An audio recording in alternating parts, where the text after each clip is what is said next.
Motivation is simply an emotion. And you and I cannot build our lives based off emotion. Why? Because emotions, they come and go.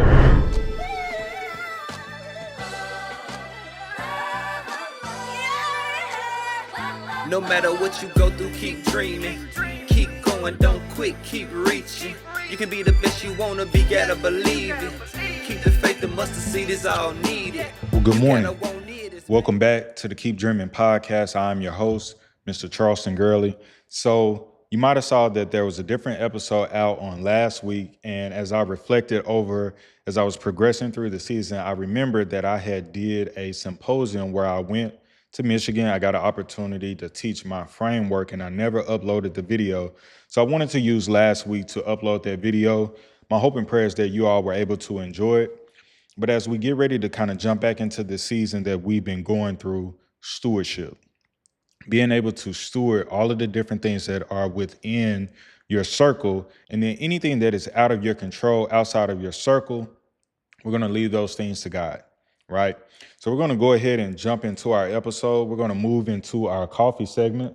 So if you got your coffee, you got something that you want to cheers to, toast to. Today, I'm drinking just some regular coffee. There's nothing special about it, but the toast that we are going to do on today, we're going to toast to ourselves, because this episode is going to focus on you being able and willing to keep the promises that you make to yourself. So here's a cheers to ourselves.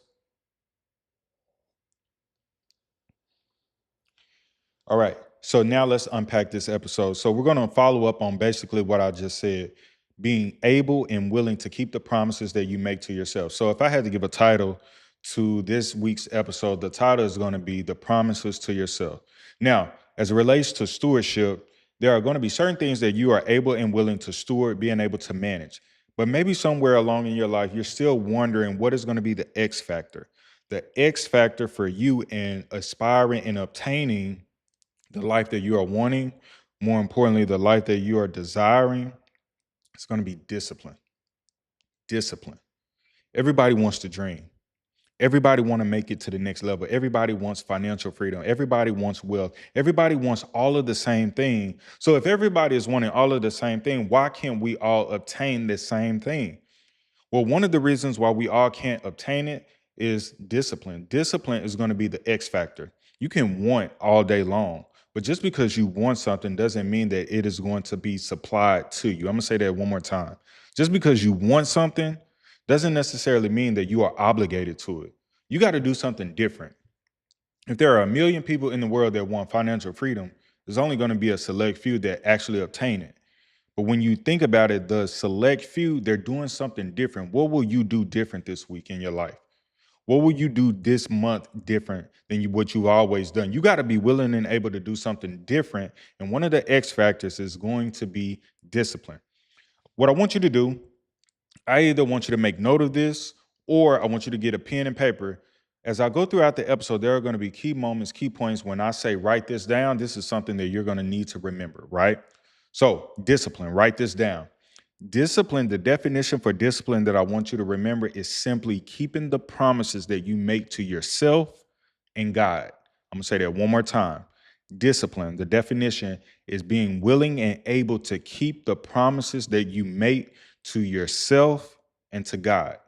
That's all discipline really is. We're not going to make it complicated. We're not going to make it extremely difficult. Are you keeping the promises that you make to yourself? The promises that you made to God, are you keeping those promises? That's simply discipline in a nutshell. When I tell God that I'm going to do something, am I doing it? When I tell myself that I'm going to do something, am I doing it? If I say, this month I'm going to work out 3 times a week, every single week for the rest of this month, am I following through on it? If I'm not following through, then I'm not keeping the promises to myself. If I tell God, if you bless me with this amount of money, I'm going to do this with it, this with it, this with it. And then when it happens, when you are blessed, do you follow through with what you told God that you were going to do? That is the test of every human being. Will you keep the promises that you make to yourself and to your creator? Discipline is going to be the X factor because, as I've said before, when we are aspiring after something, when we are chasing after something, a lot of times we rely on motivation. But the issue with motivation, write this down. Motivation is simply an emotion. And you and I cannot build our lives based off emotion. Why? Because emotions, they come and go. Think about it. Give this visual just for a little bit. Let's say you're on a roller coaster. When you're on a roller coaster, you have highs and you have lows. There's nothing stable about a roller coaster. So if there's nothing stable about a roller coaster, I cannot build my life off instability. I got to build my life off things that are stable. Your emotions are unstable. Your emotions are like a roller coaster. So we cannot build our life off of those different things. However, the things that we build our life on are going to be principles, going to be laws, things that are stable regardless of how we're feeling, things that are stable regardless of what's going on. And one thing that is consistently stable is going to be your discipline. Discipline is not tied to an emotion. Discipline is a principle. So if I build my life off of principles, now I know how I will show up regardless if it's raining outside or if it's sunny outside. I enact upon the discipline because it is the only thing that is allowing me to be stable within my life. And if I can find things that are allowing me to be stable, now I can be consistent. So if I have discipline, that then leads to consistency. Consistency leads to power. So there's the framework. Discipline equals consistency. Consistency equals power. So I got to follow that framework. And so the thing that I want you to write down, the thing that I want you to pay attention to this week is, what does your discipline look like? Are you willing and able to keep the promises that you make to yourself? Now, we're going to unpack discipline on this episode. There are going to be three things that I want you to take away as it relates to discipline. The first is obedience. Obedience is directly tied to discipline. Are you being obedient to what God has told you to do? You're still praying for the next level. You're still praying for more and more blessings. However, you have not been obedient to the last set of instructions. If I am obedient, now I am disciplined. I can only be obedient if I'm willing and able to be disciplined. But I got an example that I want to read to you all, and it's found in the Bible. Now, this is coming, we're going to start in Joshua 6, and then we're going to move on to Joshua 7. But in Joshua 6, God is telling Joshua and the Israelites, hey, I've given you the victory over Jericho. You're going to go, you're going to follow these instructions. But he laid out a key instruction, Joshua 6, verse 18. But keep away from the devoted things so that you will not bring about your own destruction by taking any of them. Otherwise, you will make the camp of Israel liable to destruction and bring trouble on it. So that happened. That was the instructions that God had gave. All they had to do was be obedient to these instructions. More importantly, be disciplined to these instructions.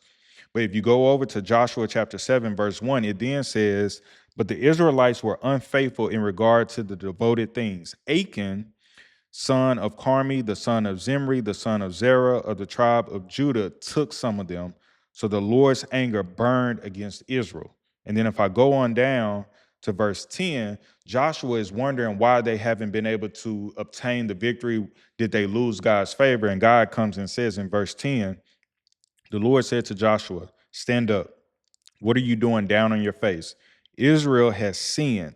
They have violated my covenant, which I commanded them to keep. They have taken some of the devoted things that they have stolen. They have lied. They have put them with their own possessions. So the very first thing as it relates to discipline is obedience. Being obedient to the instructions, being obedient to the game plan, being obedient to God, and then being obedient to yourself. Disobedience is not discipline. Obedience is discipline. I'm going to say that again. Write this down. Discipline is related to obedience. Disobedience is not related to discipline. So you got to ask yourself, what were the last instructions that God gave you? If God told you this, if God has shown you this, what were the last instructions that he gave you? Go back, review the instructions. Go back and review what you feel like he has told you to do. Now ask yourself, am I in the same position that I'm in because I have yet to be obedient to what he's told me to do? Doesn't matter what the results look like. We talked about stewardship in this season. You can only control what's within your circle. You can't control whether the results have happened or not. But what you can control is your obedience as it relates to discipline. So go back and reflect, and that may give you the answer as to why you're still in the same place that you're in. It may give you the answer as to why you're still experiencing the same emotions and feelings that you've been experiencing, why you haven't been able to elevate out of that season yet. And it may relate to obedience. So that's the first thing. The second thing as it relates to discipline is going to be habits. What are your habits? If you go back and look over the last 30 60, 90 days, what habits have you been doing? Have you even been tracking your habits? You say that you want to be fit. You say that you want to be healthy, but every weekend you're eating junk food, you're eating fast food. Your habits are not good. One of the things that you have to realize is that your habits have to match where you're trying to go. If your habits do not match where you're trying to go, you're never going to get there. Discipline is being obedient to the habits. You got to have good habits. There's a book that I like to refer to, James Clear. The title of the book is called Atomic Habits. You have got to learn how to have good habits. When you learn how to have good habits, now that allows for good results. There's a study that says if you practice a habit for 21 days, write this down.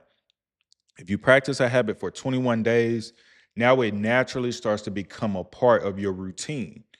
Once it starts to become a part of your routine, now you naturally start to do it. Remember, I said the framework: discipline equals consistency, which then equals power. If something becomes a part of your routine, now you start to do it continuously, but more importantly, you start to do it with a consistent urge. Now, if I start to do it with a consistent urge, this is part of my routine, this is something that I do it naturally. Now you start to draw power from that. Now you start to pull yourself out of that hole. One habit that I do every single morning is that I make my bed. I make my bed because for me, it's clean, it's organized, and that allows me to start my day off by having structure. But since I started to do it, after 21 days, it started to become natural. Now, if there was a morning where I was unable to make my bed, which is very, very rare, it was inconsistent of me and it started to bother me because it's not a part of my routine. I got to learn how to get into the routine of life. I have got to learn how to get into the routine of success. Success is built off routine, being able and willing to do the same thing over and over again, regardless of your emotions tied to the outcome. But all of that goes back to the framework: discipline equals consistency, which then equals power. So if I learn to have good habits, if I practice those habits and I start to track those habits, now this is going to lead into consistency, which then will help me to generate power in order to get to the place that I'm trying to get to. One thing that I would like for you to do, I want you to think of three habits, three positive habits as it relates to the life that you want, and practice those habits for 30 days. Track it. See how consistent you are for 30 days being able to do those three habits. Then I want you to reflect. I want you to go back and do homework. You got to start doing homework on yourself. You got to go start analyzing yourself. Were you able to track? More importantly, were you able to be consistent in those 30 days? If you weren't, how many days were you able to be consistent? Then give yourself a grade. However many days you were able to be consistent, divide that by the 30 days, give yourself a grade. This month, I gave myself a B because I was only able to be consistent this amount of time. But you know what? My goal for the next month is going to be an A. That is going to be a way that you start to track your progress. You have got to start tracking your progress. We're getting away from emotions. We're building our life based on results, based on consistency, based on data. You got to start tracking the data. So that's going to be the second thing. The first, we talked about obedience as it relates to discipline. The second, we talked about habits as it relates to discipline. The third and final level that will allow you to have powerful discipline is going to be standards. What are your standards? We have standards for intimate relationships. We have standards for our business. We have standards for friends and people. I'm not going to let this person talk to me like that. You know what? If you are not serving me in this capacity, you can't be around me. That's cool and all. But what are your standards for yourself? How are you measuring up to your level, to your standards? Do you even have standards for yourself? I have got to learn to have standards for myself. I have to hold myself into a high regard, high standards. If I have high standards to myself, now I'm giving myself a quality of living, not a quantity, a quality of living to live up to. I got to have standards. One of my standards is that I have to work out 2 or 3 times a week. Doesn't matter what day, but my standard is that I work out 2 or 3 times a week because I know if I work out 2 or 3 times a week at a minimum, that is allowing me to mentally be wired to make sure that I'm in the best mental and physical shape in order to pursue and chase my dream. What are your standards? One of my standards, another standard that I have, I only eat salads for lunch throughout the week. That is a standard. That is something I do. A standard, write this down. A standard is something that you do that's not tied to an emotion. I'm going to say that again. A standard It's something that you do that's not tied to an emotion. You do it regardless of how you are feeling.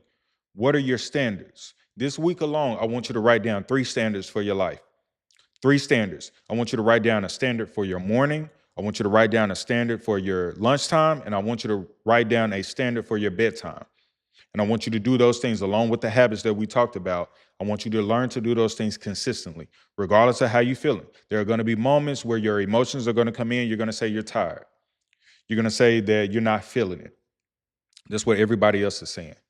But remember, I said, if everybody is trying to get to the finish line, let's just say the finish line is becoming a millionaire. Everybody's trying to get there, but everybody's not going to get there because everybody's not going to be disciplined. But you that's listening to this message, that's watching this video, you will if you enact upon the 3 things that we covered in today's podcast. Obedience. You got to be obedient to the instructions that God gave for your life. You got to be obedient, matter of fact, to yourself, the instructions that you gave yourself. You got to be obedient. Then second, you got to create good habits. And then you have to track those habits. If I create good habits, if I practice them, and then I track them, now I start to realize, am I making progress or am I not? And then the last, I got to create standards for my life. I got to live up to something. It's no good just for me to chase something. I got to learn to live up to it. When I live up to it, now I start to create a quality of living for myself, not just quantity. Quality beats quantity any given day. All right? So those are going to be the 3 things as it relates to the discipline that you need in order to keep the promises that you make to yourself and to God. Now, as I begin to kind of wrap up this episode, I want to take a moment to really challenge you on something. One of the things that I've realized in my life is that we are comprised of 3 elements. Write this down. The 3 elements that we are comprised of is spirit, mind, and body. There are a lot of other things, but the main things are going to be spirit, mind, and body. The problem, though, is that a lot of times we focus on building up our body, or we get out of order on how we want to build up these 3 layers or these 3 elements as it relates to us. What I want you to start doing this week, I want you to rearrange the order in this order. This is going to be the order. Write this down. Spirit, mind, body. And here's the reason why. My body is of this world. It's going to deteriorate. It has a start and a finish. So if it has a start and a finish, it is not the most powerful element that's within me. So that's going to be the first. The second is going to be the mind. The mind is going to be more powerful than the body. So I have to learn how to train my mind, but the spirit is the most powerful. So if I understand the power structure, spirit is the most powerful, mind is second, third is the body. When I wake up in the morning, I have got to train and educate the most powerful first because it's going to flow down. So when you get up in the morning, feed your spirit first. Sit with God, pray with God, read your Bible, feed your spirit first. After you feed your spirit, then go feed your mind. Read something educational. Go listen to a podcast. Go listen to something educational as it relates to whatever it is that you're trying to do. Then go train the body. Go work out. Go eat healthy. But I got to do it in that order. If I follow that order, now I set myself up to have an amazing day because I fed the most powerful part of me, which is my spirit. But then I learned to feed my second most powerful version of myself, which is my mind. And then I feed my body. Spirit, mind, body. Those are going to be the 3 elements that I want you to focus on this week, especially the first thing when you get up in the morning. So I hope and pray that this episode was extremely powerful for you. Discipline is going to be that key factor that sets you apart from the rest of the crowd. Everybody is chasing something, but everybody's not going to get there. But you will if you enact upon the discipline that we talked about on today. Obedience, good habits, and standards. If you feel like this episode was extremely helpful, please, please, please make sure that you subscribe and share it with somebody else. I want to make sure that everybody is able to obtain, listen in, and view this video. So make sure that you are sharing it with everybody else. If you are interested in a personal life coach, I've opened up my group coaching. There's going to be a link in the comment section. Go and subscribe. I'm coaching individuals as a group. And what I've learned and found is that when you are a part of a group and everybody is chasing after the same goal and you have a good coach, you will learn to obtain the goals that you are trying to accomplish. And that's what I want for you. So if you are in that space in your life, click that link, sign up for my group coaching. I appreciate each and every one of you all for tuning in Whether you subscribe to the YouTube, whether you're listening on Spotify, I'm extremely grateful. We're going to continue to dive deep because my goal for you is for you to uncover the best version of yourself. I'll see you back next week on the Keep Dreaming podcast. And as always, peace, love, keep dreaming. You gotta be able to dream again. After you accomplish that one dream, you owe it to yourself, you owe it to God, you owe it to your family to be able to do it again, to dream again. But when you dream again,